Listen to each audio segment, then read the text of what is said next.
Hola YouTube, I am back. It's been a little while. I've been working on some stuff and we just completed the fifth thing of this report at the movie theater the other day. So you'll see what that is.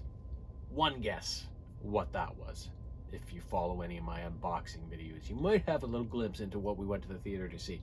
Anyways, before we get to that, we're going to start off with a couple of books. First up, the Garbage Pail Kids, Camp Daze. And that's Daze, D-A-Z-E. That's right. So in this third installment of the Garbage Pail Kids book series, they're all pumped up because school is over and they're going to spend a bunch of time at summer camp. So they're getting ready for summer camp by having a bonfire in their neighbor's living room, right? This is what they do. They're savages. So finally the day comes when they're going to camp. They get on the bus, they go, but just before they go, the perfect twins, Peter and Patty, show up and say, oh, we're going to be camp champs because we're perfect and we're always the camp champs and yada yada yada. So the Garbage Pail Kids are determined for them not to be camp champs and to beat them out. And I kind of forget, yeah, and the five Garbage Pail Kids that they met in the last book, they're also going to the camp. So you have these three different parties of people wanting to be the camp champ and outdo the other factions, sort of thing. So they get to camp, and it's called Camp Let Me Out of Here. And they get there, and it's run by a really strange dude who kind of talks funny named Uncle Cousin. And when things get even stranger when their counselor shows up, and it's Mama from the very first book, the one that kind of saved them from being kind of found out by the perfect family that they don't have parents, when they hired Mama to come in and look like she was their mother, but she ended up being just as much a problem as not having a mother. And so she's the one who's actually their camp counselor. So you can guess that their introduction to camp doesn't go exactly as smooth and isn't as fun as they thought it would be. You know, swimming in the lake with a sea monster, blah, blah, blah. Going out to catch their own dinner because the food didn't arrive and the chef is like, well, if you bring me something, I can cook it, sort of thing, right? So camp isn't what camp is supposed to be for the Garbage Pail Kids. And are we surprised by that? Absolutely not. So in the end, they shut down camp early because the state health department's closing them down, so they have one final night to determine who's going to be camp champ, and it ends off with a talent show where all the kids can showcase their abilities and whatnot. And of course the Garbage Pail Kids resort to maybe some underhanded tricks to try and win, and I'm not going to tell you who won because you got to read it for yourself if you're that interested. Next up, a book I was really excited about when I first saw it, Star Wars Brotherhood. So this book takes place not long after the events of Attack of the Clones, after the Clone Wars begin on Geonosis, and Obi-Wan is elevated temporarily, or what was supposed to be temporarily, to the Jedi Council. Anakin is now a full-fledged Jedi Knight. Their former master-apprentice relationship is dissolved. They're now kind of equals, Anakin and Obi-Wan are.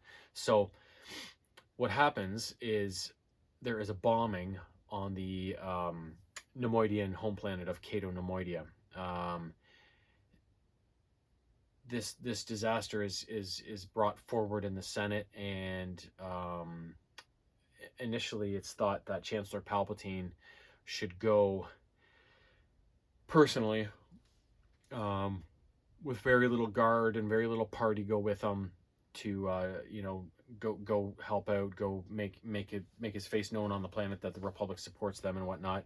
And now they're kind of talked out of it because it's like, it's not that safe, yada yada. We should send in one lone Jedi as an ambassador. This is actually Obi-Wan's idea, to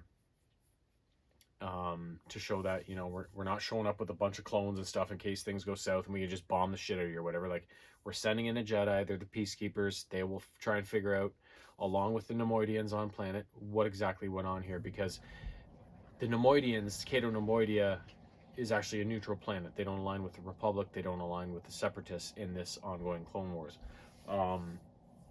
Now, what's happening is that Count Dooku makes a speech about the Republic being corrupt, the Jedis being their enforcers, and this obviously was a Republic bombing. So he's kind of skewing the galaxy to see this as a Republic act of terrorism. So Obi-Wan's bound, bent, and determined to prove it otherwise. But when he shows up on planet, guess who's there? But Dooku's hench Sith lady, Asajj Ventress. And this is apparently, it seems to be the first meeting between Obi-Wan and Asajj before he really knows she's a Sith. And they're actually, there's no fighting between the two of them really until the end of the book. Um, at first, it's kind of a feeling out process. So Obi-Wan's on Cato Nemoidia, um, trying to figure out what's going on. The Nemoidians are kind of skewed against the Republic after Count Dooku's speech, but there's a guard named Rug, I think her name is, who sees things Obi-Wan's way, and she doesn't believe it was the Republic that did this. So he actually starts working with a local Nemoidian to try and bring the truth forward. But of course, Obi-Wan gets himself in a pickle because events are being manipulated to bring him down. So he came alone, but Anakin packed for him this little communicator that could be passed off as not a communicator. And Obi-Wan, of course, when he finds some evidence that it might be the Republic that did the bombing, he sends Anakin some information to take to Dexter Jetster at the diner and have him vet the information, sort of thing. So Anakin does get drawn in to the storyline, and he's actually off on, I can't remember what planet, but kind of in a relief capacity after the war has kind of gone through this region. They're helping to clean things up, get the citizens some medical attention, that sort of thing. And he is eventually decides, okay, I got to make tracks here and go to Cato Nemoidia and try and support Obi-Wan here. And he brings along with him a young Jedi, not quite a youngling, but a younger Jedi who hasn't even got her lightsaber yet. Her name is Mill, and she's not sure if she wants to be a Jedi anymore because she has a weird connection to the Force that makes her feel people's pain. She's really sensitive to it, sort of thing. So, and it makes her like physically sick. So she can't take it anymore, and she's like, I can't do this. So Anakin takes her along with him and tries to mentor her and make her see past that and try and control that because she has a special gift in terms of healing and that sort of thing. So she comes along on this adventure, and it's kind of his first introduction to, kind of himself being a master towards somebody in a way. And of course, once Anakin gets there, all hell breaks loose on Cato Nemoidia, and they have to find their way off planet with this information in tow so that they can bring it back to the Republic and make sure they can figure things out. So I'm not going to tell you how it ends, but along the way, there's a lot of little things going on. Like Obi-Wan is witnessing interactions between Anakin and Padme, and he believes there's something more going on there than just his infatuation with her. And of course, they've been recently married, right? So he's kind of seeing something going on there. Also, the relationship between Obi-Wan and Anakin, which always had a lot of contentiousness to it in a way, it has grown and kind of gotten a little different now that they're more equals. They're getting along better, but there's still kind of a feeling out process about how they work together exactly now that they're not master apprentice anymore. And also, Anakin refers to it many times during the story, is after their duel with Count Dooku on Geonosis, he lost his hand, and he's talks about him kind of getting used to the cybernetic, and it seems to be a little slower than he'd like. So it's kind of his acceptance of this artificial limb as becoming part of him, right, sort of thing. So there's all these little things going along throughout the story that kind of dives deeper into each of these characters and what's going on behind the scenes in their minds and stuff like that. Really good book. I love it. Anything to do with Anakin and Obi-Wan, I just gobble it up like it's fucking candy, right? Now we come to what we went to the theater to see. Obviously, Transformers: Rise of the Beasts.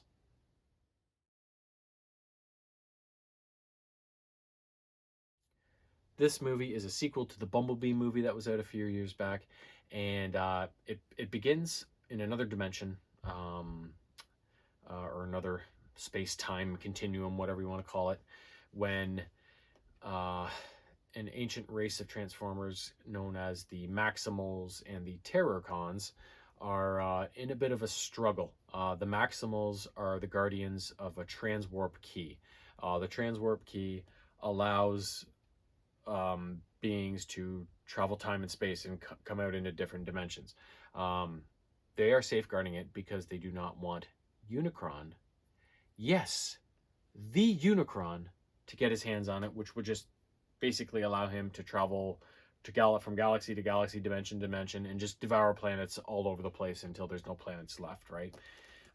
So that is kind of their mission, is to keep this key safe and out of his hands, so all of the galaxy will not be devastated. So Scourge is kind of Unicron's henchman, and along with his army of Terrorcons, he is the one tasked with tracking down this key and bringing it back to Unicron. And so he's on the chase for the Maximals, and Ape Link or something like that, I think, was the leader of the Maximals, and he's buying them time. He decides, I'm going to stick around, take on Scourge. Optimus Primal, you're now the leader of the Maximals. You take this key, you get the hell out of here, you take it somewhere safe. So that's what we see, is Optimus Primal and the Maximals blasting off in the ship as Scourge is facing off against the last of the Maximals that's standing before him. So then we fast forward to not modern times, a really great year other than the death of Kurt Cobain, 1994. That's my jam. The 90s, my jam, especially the early 90s. In these 90s, we're introduced to two main characters. Noah, a former U.S. military guy who specialized in communications equipment. He's going on job interviews. He's trying to get by with his single mom and his younger brother who is sick. He's not having much luck getting a job, though. Things are tight. Things are weird. So he decides to partake in a little side project with his friend Reek about stealing a very juicy 1980s era Porsche. Looks like jazz, but it's actually Mirage in disguise. Well, on the other side of the thing, the other main character is a young woman named Elena who works at a museum as an intern, and she's basically like, her boss is like, oh, where did this object come from? She's like, oh, this era, this place, blah blah blah, right? So suddenly there's this weird raven statue or something that comes in with a really different marking on it, which is the Maximal logo, and she's like, I don't think this is I don't know where this from, I don't know what the hell this thing is, right? So her curiosity is piqued by this relic. So in the meantime, back to Noah. Him and his friend Reek go on this mission to steal this Porsche. Noah is successful. He gets inside of it, but then the car starts driving on its own. And he's like, what the fuck? So we got this beautiful silver-ass Porsche blasting around the streets, cops chasing him, and it was just awesome to see an old, wicked Porsche like that just putting on all these moves. And so eventually it is revealed as Mirage outruns the cops and they go to a safe place. It's revealed to Noah that he was riding inside a giant robotic alien. The other Autobots show up, including Bumblebee, Optimus Prime. Who else was there? Is that all? RC. And they kind of explain what's going on, like, yeah, we're alien robots, and Mirage, how dare you bring a human into this mix? And we're dealing with a younger Optimus Prime. He hasn't really gotten that mature wisdom to him yet, where, you know, all life is precious. He's not really one to deal with the humans. He doesn't trust them. He doesn't want anything to do with them. He's pissed that Mirage brought Noah kind of with him. So we can see it's a very different Optimus Prime at this point. Now, in the meantime, Elena sneaks into the lab at night and starts messing with the statue. And before she knows it, the statue starts crumbling, revealing the transwarp key, which then puts up a giant signal in the air, which catches the attention of the Autobots. And Optimus Prime is like, that's a transwarp key. That's our ticket back to Cybertron. Let's go. But the transwarp key being active, who else does that attract? Yes, Scourge and his army of Terrorcons. So at this point, it's a race between the Autobots and Scourge and his Predacon or Terracons to get this transwarp key, and of course Noah and Elena both get brought into the fight, and we've got all these competing interests here. We got Terracons, we got Autobots, and then we got Noah, who wants to destroy the transwarp key. Instead of like Optimus Prime wants to obtain it so he can get him and his Autobots back to Cybertron. Noah, who's actually working with the Autobots, has his secret plan to destroy it because he doesn't want anything to happen to Earth, like giant Unicron coming and eating it up, right? So, although he's working with the Autobots, he's got this kind of hidden agenda going on. Now, what they eventually find out is that there's not just one transwarp key. It's actually been broken up into two pieces to make it a little more difficult for the Terracons to obtain it and use it for their nefarious purposes. The other one apparently is in Peru at Machu Picchu, but when they mobilize the Autobots along with Noah and Elena to go find it, they track it down or where it's supposed to be, but the tomb is empty of where it's supposed to be hidden. That is when the Optimus Primal and the Maximals reveal themselves to the Autobots and say, no, we moved it because we felt it was too easy to find. We've actually entrusted it to this group of humans here that live in these mountains. And Optimus Prime is like, you trust humans? And Optimus Prime was like, yeah, we've been here a long time, bro. The humans are actually pretty cool. So we see Optimus Prime's kind of evolution of, you know, coming to accept humans, and, you know, we start to see how things kind of develop for him. But he's still not on the same page with Noah. And as Scourge and the Terracons descend, we're kind of left with a lot of battles going on, a lot of action, and only when their separate agendas keep fucking things up and keep causing them to lose, it's only when they realize they're all after the same goal in the end, basically to stop Unicron and save everybody's lives, not just their own, that they all start working together in a way.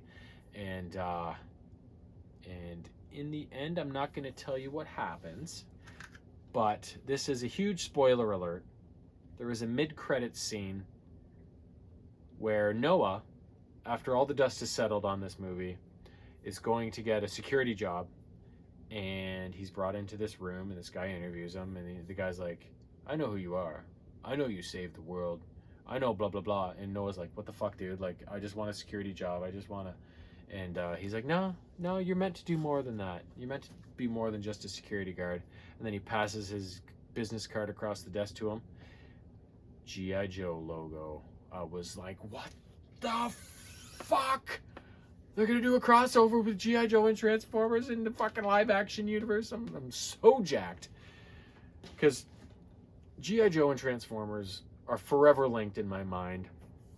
I mean, they were both Hasbro products. They both came out in the same year. They both had amazing toy lines and cartoons and comic series to go along with it. But in the cartoons, in the live action movies, they've never done a team up between the two, but they did tons of them in the comics. Like in the original comic series and stuff, there was a G.I. Joe versus Transformers comic, and then in the random issues here and there, like Megatron would show up in a G.I. Joe's comic for a few issues. You know, they were always kind of crossing over here and there. So it's always been a thing. It's just never seen a team up in kind of the more mainstream things like movies and cartoons and stuff. So the fact that I was not expecting it at all. It blew me away. It took me totally by surprise, and I was just like a kid in a candy shop watching the whole movie, and then let alone getting that big fucking surprise at the end of it. Right? I was just like, gah. So hope I didn't spoil it, but I warned you there was a spoiler. So if you're not as jacked as I am, then you're obviously not as big a fan as I am. So fuck you. I'm just kidding. Or am I? Anyways, next item. DVD set season 19 of The Simpsons. This was a season that aired across 2007, 2008, and it contained 20 episodes. And what I'm starting to notice about these kind of, with season 19, maybe season 18 before it, the seasons of The Simpsons had been mostly episodes in and around Springfield during their regular lives and stuff. But I'm starting to notice in these last couple seasons, the episodes are all over the place. Like they could be across the world on a fucking continent in Africa, and then they could be, you know, in Hollywood the next episode. You know, like they're kind of moving around. They're doing all sorts of different stuff, and it's kind of cool because, you know, when you get to season 19, you've written a lot of episodes. You've explored a lot of Springfield and a lot of the characters, right? So I guess you would have to have them do a lot more diverse things, right? Just to keep kind of fresh ideas and different storylines coming. So in this one, there was lots of stuff. Like the first episode, I think Homer ended up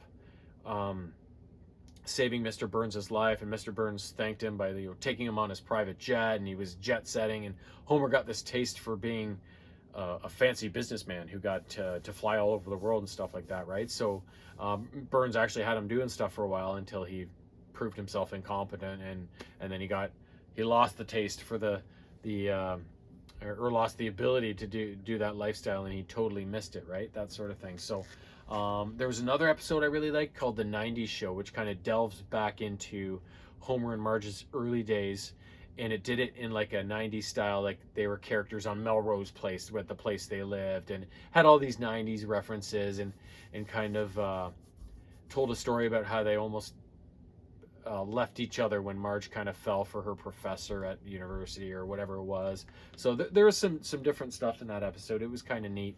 And then we saw Lisa become like a world famous comedian when she kind of gave Krusty the shaft when she was working for him as an intern. Bart joins the 4-H club and ends up like gaining this weird attachment to a cow that they have to save from being slaughtered. A whole bunch of stuff. I can't remember some of the other ones, but it was a really diverse season of episodes, and I actually really liked it. It was kind of neat. It was kind of different, and I just kind of liked the direction they took with it. A lot of weird and wacky kind of stuff. Last but certainly not least, because this game gave me a lot of fun. It was very short. It only took me about 7 sessions to complete, and it is a 7-hour total kind of game. But it told a really cool story, and it had a really cool cast to it as well. So a 2022 game, I think it was, called The Quarry.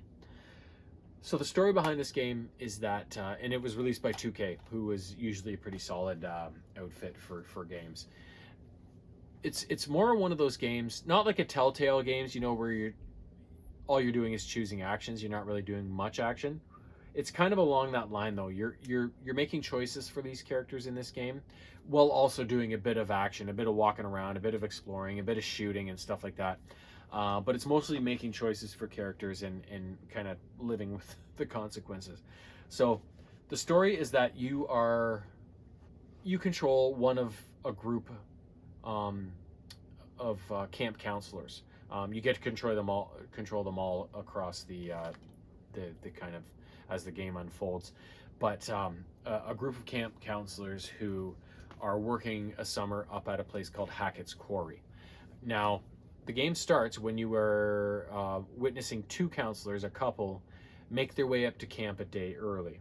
Laura and Max end up kind of getting in a bit of a car accident on the way up, and get kind of veered off into the woods where the car gets a little broken. So Max has to try and fix it. Laura goes out to explore the wilderness, and they end up getting spooked a little before a cop shows up, and he's really creepy, and he's like, "No, you're not going to camp tonight.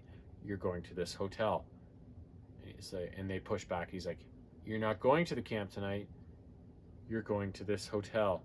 And so they decide to go to the camp anyways. When they get there, some really strange shit happens. Max gets bitten by some sort of freak. Laura tries to escape, but some dude ends up putting a needle in her neck and sedating her. So we don't really know what the fuck is going on, but we know something's off with Hackett's Quarry. After that little intro to the game, we fast forward to the end of the summer, when the other counselors that actually did make it to camp and worked the summer are getting ready to leave. We've got Jacob and Emma, who were a couple during the summer but are kind of breaking up even though he doesn't want to. We got Abby and Nick, who kind of have a crush on each other, but nothing ever really happened. And then we got the introvert Ryan, who just kind of listens to podcasts and keeps to himself. Then we got Dylan, who's kind of a smart ass. That's 6. Another chick, Caitlin, really hot chick. As they're kind of packing up for the end of the summer. The leader of the camp, Chris Hackett, is really intense about, okay, guys, it's time you get on your way, blah, blah, blah. Now, the only problem is Jacob, not wanting to lose Emma, sabotages their van. He takes a part out of the engine so that they can stay another night and he can try and get Emma to be back on board with being a couple, right? Turns out that was a grave mistake because there's something off about Hackett's Quarry. And when Chris finds out the van doesn't start, he freaks out, he leaves. He says to Ryan, who he trusts the most out of all the counselors, you get them in the lodge tonight, you lock all the doors, you do not leave. So he relays that message to everybody after Chris leaves, and they're like, fuck that. They're like, let's go find some beer and some food and shit. We're gonna have a campfire. We're gonna have a great fucking last night at Hackett's Quarry, right? Well, there's something in the hills around Hackett's Quarry, and it likes to eat people. So that's kind of what happens as the game rolls along. You're left with these decisions as these kids are left on their own at Hackett's Quarry the last night of summer, and all hell breaks loose. So you have to make decisions for the kids that basically sees them get through the night or sees them get eaten by one of these freaks. And along the way, you're given a history of kind of why this is happening, but it's very vague, and they just give you little nibbles here and there, and you're not really sure what exactly it's all about until you're approaching the end of the game. And there's a lady called the Hag of Hackett's Quarry that kind of guides you along the way, and her family plays some backstory into why the town is like this, and you're not sure really why she's guiding you along, with if you can trust her or not. So there's the game is a ton of uncertainty as you're playing through it, and you're just basically left to make choices based on your gut instinct and stuff, right? I ended up getting through the game with, I think 2 or 3 of my guys died. 2 of the hot chicks, Caitlin and Emma, both died. Abby made it out, but Ryan died. Yeah, at least 3 of them died. Maybe there was some others too, but I think I got a good number of them out. Based on, I didn't know what the hell I was doing, what I was up against. But yeah, just a really neat game. Really great graphics, really great story.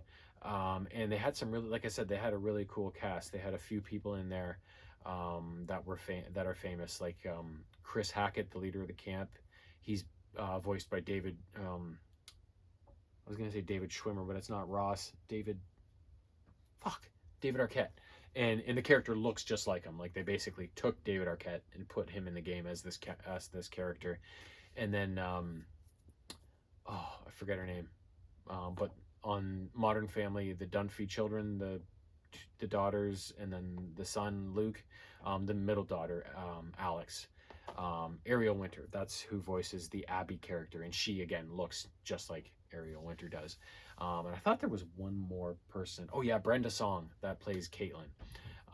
She was like from The Sweet Life of Zach and Cody and stuff like that. She's a really cool actress. I really like her, and she played the Caitlin character, and again looked a lot like her too. So I thought that was pretty cool that they got some actual, real life actors in there, and not just the voices, but made the characters look just like them. I thought that was a really cool feature. So I knew I wanted this game when I first saw it come out. I didn't know what it was about, but I just saw the art for the package, and I was like, I just have a feeling that's going to be a really good game, whatever it is. And yeah, one day I found it on Amazon for super cheap, and I was like, now is the time. And I played through it, and I love it. And I keep saying this, like, I have games that I could go back and play if I wanted to, like, 100% them, or play through them and see some other stuff. This is one of those games that, if I ever get a chance to go back and replay some games, because there's so many different outcomes to this game, and I could end up saving more people, or conversely having a shittier round and having more people killed, right? Like, there's all these different permutations of how that game can end, right? So that would actually be kind of a fun one to play through and go, okay, I'm not making that decision this time because that ended in disaster, right? Just see if you can kind of massage out a different outcome where at least all the girls make it out because they are good looking for computer fucking graphic characters. They're pretty good looking chicks. So I at least want to save the luscious ladies. But anyways, those are the 5 things I got up to this time around. I'll start working on the next 5 ASAP. You can guarantee yourself that. So have a good one.